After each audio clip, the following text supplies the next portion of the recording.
It's always a delight to be here with you again and to see many familiar faces, and also some unfamiliar faces too.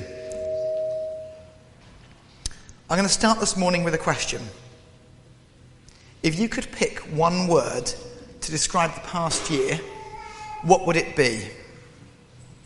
That might be a challenge. I think we've all experienced a huge amount over the past year, 18 months or so, since the first nationwide lockdown was announced on the 23rd of March last year. But what would be the predominant word you'd use to describe this period, this chapter of our lives? Perhaps it might be fearful or anxious. Maybe worried about what the virus might do to you, your family or the nation, both economically and medically. Perhaps hopeful, the chance to have a pause in the continuity of our lives and to do something different and to build back better. Perhaps relieved or excited. A lot of people I work with have been really pleased they don't have to navigate the social complexities of the office and they can spend their time working at home at the moment, and they've enjoyed the change that's brought. Perhaps your dominant description of the past year is coloured by a sombre or reflective mood, reflecting on the people that we might have lost during this period. For me, though, there's one word I'd use to describe the past year, and it's not an emotion but a state. Waiting. I've heard many people tell me they feel their life has been on hold, or wait to get clarity about what life will look like when the pandemic starts to lift. People wondering how the future is going to change, how their lives will change, what is going to stick, what is going to go back to the way it was, and what will be something new again that we haven't even thought about yet. And for me, and for my family, it's been a year full of waiting. We've had happy waiting for the arrival of Bethany, who's now here, and hopefully you've seen her this morning. She's doing really well, now part of our family. We've had frustrated waiting as a family. My brother was due to get married last summer, and given the requirements in place, we got married with a very, very small number of people, which he said was the important bit. But the main celebration was held over until just recently, and we had that 2 weeks ago. There's been sad waiting. My mother recently passed away, having been diagnosed with terminal cancer last autumn, and waiting for that illness to play out. And then there's been anxious waiting. When will I need to go back to the office again? When do I need to start getting my life back to normal? What's life going to look like, and how am I going to change and adapt accordingly? I often think that the human race is not very good at waiting. From my day job as an HR director, I've learned that people find ambiguity and uncertainty really hard. People often ask for transparency, but then find it really difficult if you can't give them clarity and certainty about what that means. We talk about the VUCA world: volatile, uncertain, complex and ambiguous. Characteristics that humans find really hard to navigate. For whatever reason, we're at our best when our lives are lived in light of clarity, certainty, stability and simplicity. We find the absence of those things deeply stressful. Waiting is inherently stressful because we have to suspend certainty for a period of time. We have to wait and see how things play out. We can't make our plans, we can't move forward, and we feel we're trapped in limbo, and that's stressful for us. But that's not a surprise. This isn't new knowledge. We've seen this as a human nation since the very start of time on our planet. The Bible is full of stories of people who struggle with waiting. I find it no surprise that Jesus tells us not to worry about what tomorrow brings in Matthew 6:34. He knows the human condition. He knows our anxieties and offers reassurance that God will take care of those concerns if we wait on him and trust in his grace. And the great commandments that Jesus gives us, to love the Lord your God with all your heart and with all your soul and with all your mind, and to love your neighbour as yourself, are perhaps the compelling antidote to the VUCA world for their sheer simplicity and certainty and clarity around what's required, even if doing that's actually quite difficult in practice. Yet there are many, many stories in the Bible of people who struggle with waiting. I think particularly of Abraham. He'd been promised that he would have heirs and would found a nation. But he didn't want to wait for God to make that happen. He didn't trust that it would happen to his own wife in his own time, as God had promised him. So he tried to help God. And he went and tried to start his own nation through the line of his Egyptian servant Hagar, whose eventual son Ishmael became the patriarch of a race that spent centuries in conflict with the Jewish nation. Rather than waiting for his own son to be born Isaac to his own wife Sarah. It's a graphic illustration of what can happen when we don't wait for the Lord and we try and force things and try and help him and do them in our own time, when we find waiting too stressful. But as well as Abraham, I'm also drawn to the story of the Israelite people in Egypt and their time wandering in the desert in the Exodus. These people had spent many, many years waiting in Egypt to be set free from their slave labour and be allowed to return to their promised land. And then when they were set free from Egypt, they didn't go straight home. They spent another 40 years wandering the deserts and waiting for that moment before they arrived at their final destination. If we've found a year of waiting frustrating with our lives on hold, how do you think it must have been for the Israelites? They spent 430 years in Egypt and then another 40 years in the desert when they thought they were finally free. I think our troubles and our curbs on our freedom pale into insignificance at that time. In many ways, it's the ultimate period of waiting. And earlier this year, Clive kindly asked me if I consider putting together a series for this autumn. I've never tried to put together a series before, so I said yes, because I thought it'd be an exciting challenge. And I'm very grateful to Clive for nudging me to take the opportunity, even though Heather might not have been so pleased when I spent my holiday sitting there writing this up.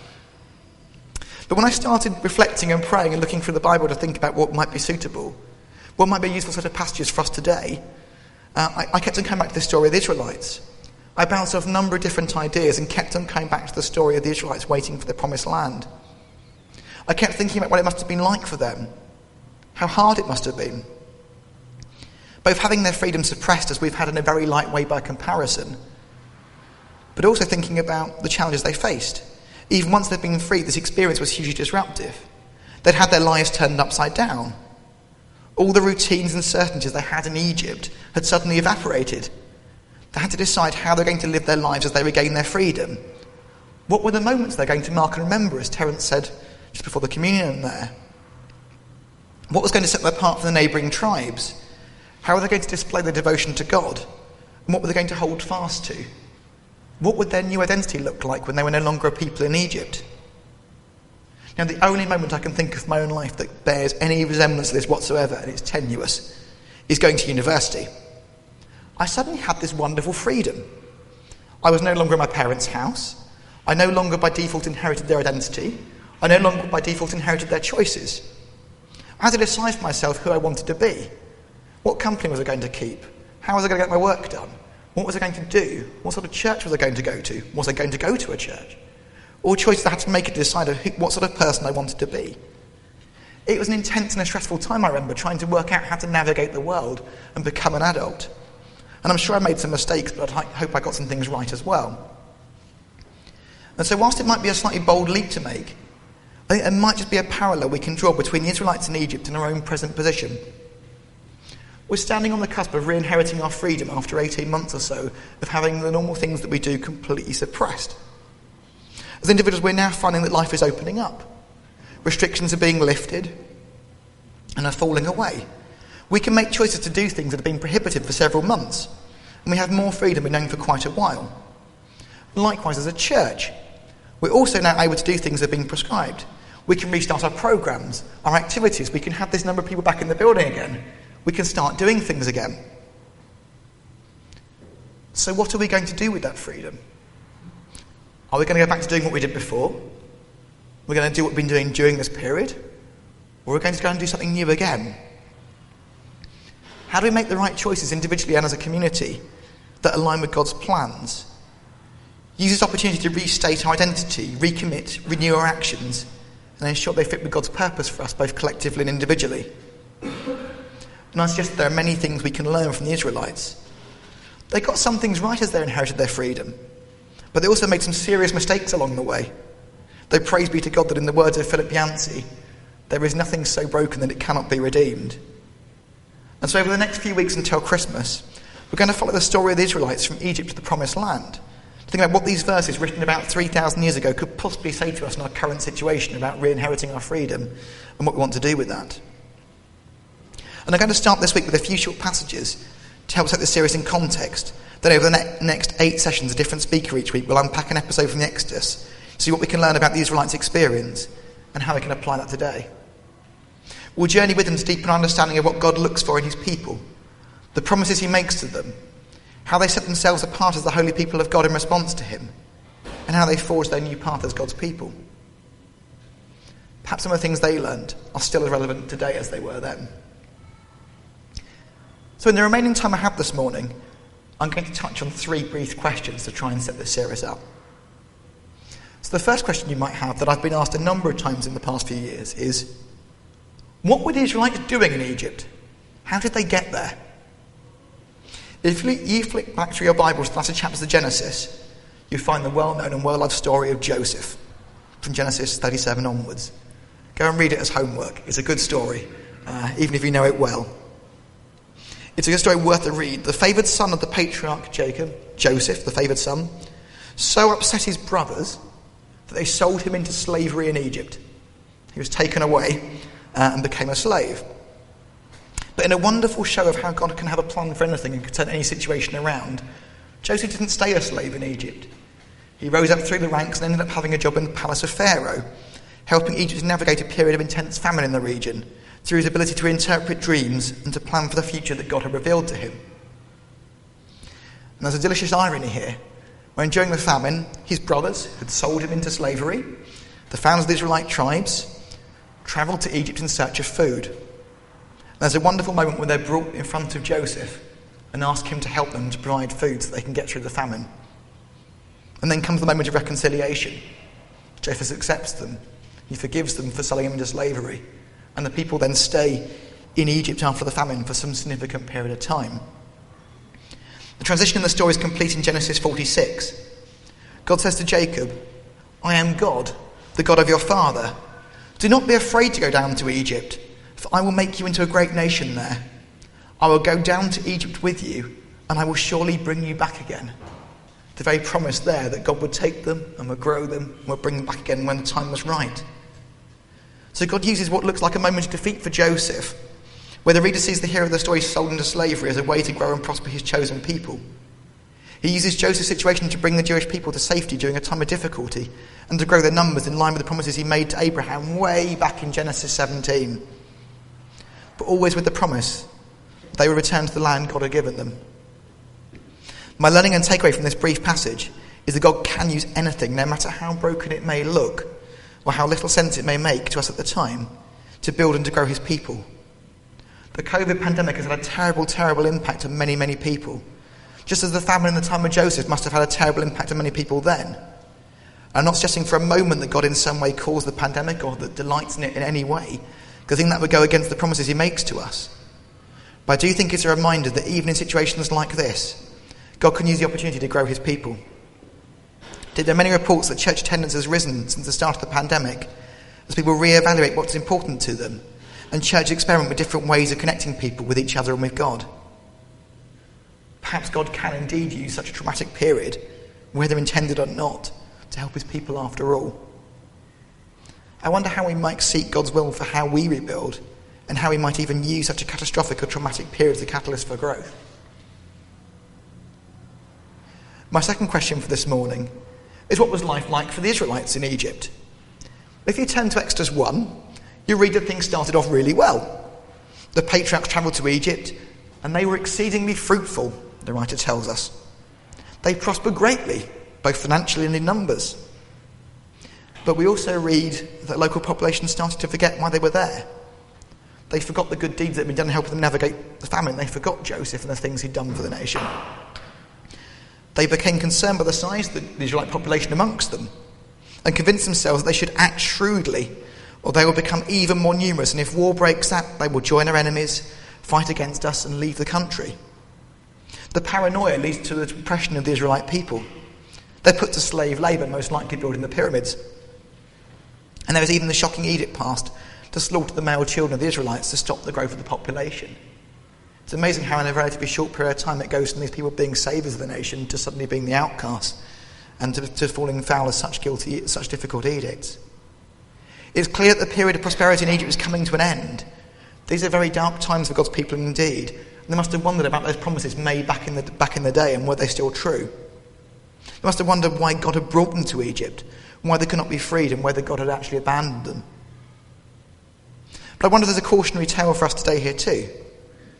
The church faces opposition across the globe, which may be subtle in parts of the West, but is a whole lot more physical in places such as the Middle East. And I'm thinking a lot about Afghanistan at this time, given the anniversary we marked yesterday. There will be many leaders of countries who will look at the Christian church as a threat. They'll question its loyalty, and they will act in ways that are unjust to suppress it. I think there's an important requirement for us to pray for these Christians, that they'll retain their faith, their belief and their trust in God, that remember that God is with them and is sovereign, and he can free them from the situation, and that he may do so just as he did for the Israelites. And I think there's also a lesson for us as a nation here today. Whatever our own views, political or otherwise, on immigration, it's a fact that thousands of people each year come to this country seeing it as a safe haven. Regardless of whether we think the government should be providing safe passage or taking firmer action to limit their numbers, when reflecting on the story, I've been thinking about how we should act once these people are here. And I pray that we don't ever fall into the same situation as the Egyptians and decide we need to deal shrewdly and be fearful of these people. I pray that we'll treat them in line with the character of the God we serve. As one commentator I've read in Exodus says, God reveals his attributes for Exodus as being justice, truthfulness, mercy, faithfulness and holiness. I pray that we might reflect those same attributes today as a society towards the people who come here. Finally, my third question. How did the Israelites come to leave Egypt and go on their journey across the wilderness? We had the brief chapter that Bob read to us a few moments ago about the actual night when the Exodus starts. If you read Exodus 7 to 11, you'll see that Moses and Aaron were appointed by God to be his spokespeople. They repeatedly asked Pharaoh to let the Israelites leave and to return to their homeland, but they refused. In response, God sent a series of plagues on Egypt. The final plague was the death of the firstborn son of the Egyptians. The Israelites sacrificed a lamb and placed the blood of the lamb on the doorframe, and the angel of death passed over the house, leaving the Israelites untouched, whereas the Egyptian children died. This is where the moment the Passover celebration and memorial moment comes from, and the echoes of it are in the communion service we shared this morning, remembering that God passed over in his mercy because of the blood of the Lamb. We read in the passage today that the Egyptians ordered the Israelites to leave and to go. And so after 430 years living in Egypt, the Israelites set out again to return to their homeland. And read more about their journey and what they learned over the next few weeks. So what do I take away from the short passage I looked at today? I'm reminded that God is sovereign in everything, no matter how broken it may seem, whether a famine or a pandemic, and that he can and does work amazing wonders and bring good from tough situations. But sometimes we have to wait to understand the plan, and we can't just rush into things until it becomes clear what we should be doing, and we can't always move forward as we'd like. I'm reminded of the importance, as Terence said earlier, of remembering the story, why we are here and what we are doing, and the need to pray for those who face very real persecutions and oppression for being part of God's people, just as the Israelites did back many centuries ago. And whilst this morning I focused on the theme of free at last and talked about political freedom and the freedom of the Israelite people, I want to close the words of a song by Robin Mark as a reminder that even as we regain the freedoms in our lives, true freedom and peace doesn't just come from political choices, but it comes from knowing Jesus and walking in his ways. Robin Mark writes, Jesus, all for Jesus, all I am and have and ever hope to be, all of my ambitions, hopes and plans, I surrender these into your hands, for it's only in your will that I am free. I pray that we'd all know this freedom.